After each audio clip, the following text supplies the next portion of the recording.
Hello, I'm Dahl Russell. Thank you so much for joining me again for the story behind the music.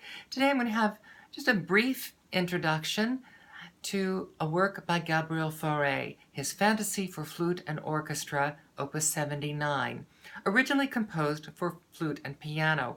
So as usual, after my introduction, I will have a link here that you can click on to hear the flute and orchestra version of this, but I will also include links below to different arrangements and including the original flute and piano, so you can listen and compare how the same work sounds in different settings, an orchestral setting or the original flute and piano chamber setting. Gabriel Faure lived from 1845 to 1924, and he's considered one of the great French composers of the 1800s. He's credited for single-handedly bringing the level of French chamber music up to the level that previously had been thought to be reserved only for the great German composers.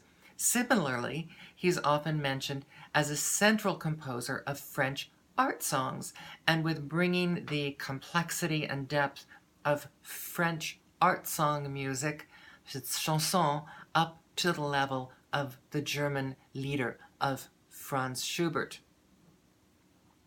There's a unique feature within Faure's music which all of us feel, but we may not be able to elucidate it, and it's the manner in which he creates his modulations.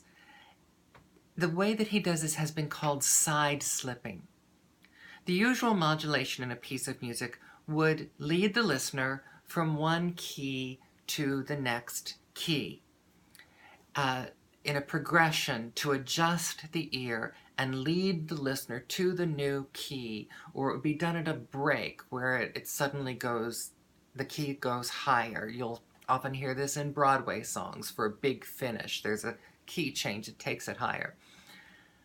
Faure used accidentals to just suddenly kind of slip you into a new key and just as quickly transport you back again into the original key. And this is what gives his music kind of a gliding effect, and it's kind of magical. It's almost like being able to walk through walls musically.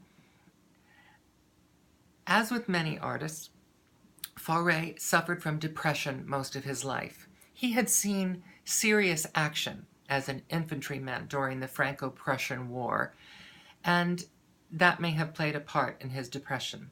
He had a circle of luminary friends and acquaintances: Chopin, Berlioz, Edouard Lalo, Vincent Prats, Liszt, John Singer Sargent, and Proust's description of the music of his character Ventule was based on the music of Faure. Despite a solid succession of positions as organist, growing international recognition, he still struggled financially. Finally, in his 60s, he was appointed director of the Paris Conservatoire, and that's credited with getting his music played and appreciated. As life would have it, about this time he began to lose his hearing, but he continued composing.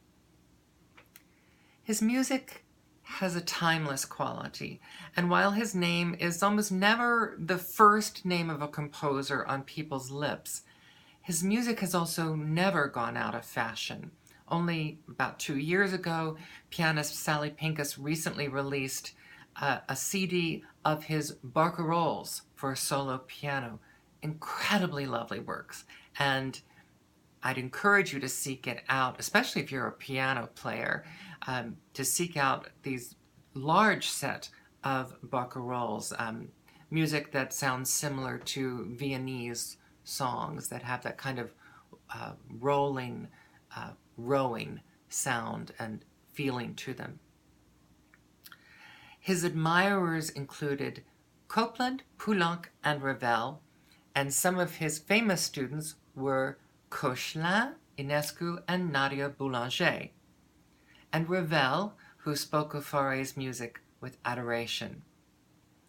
Today we'll hear this orchestrated version of Faure's Fantasie for flute and piano. It was originally composed for flute and piano as a test piece for the Paris Conservatoire in 1898. And as I mentioned, I'll have links to that version, the chamber version, down below. And if I can find any other unusual combinations of instruments playing it, I'll include those too. Thank you. Enjoy.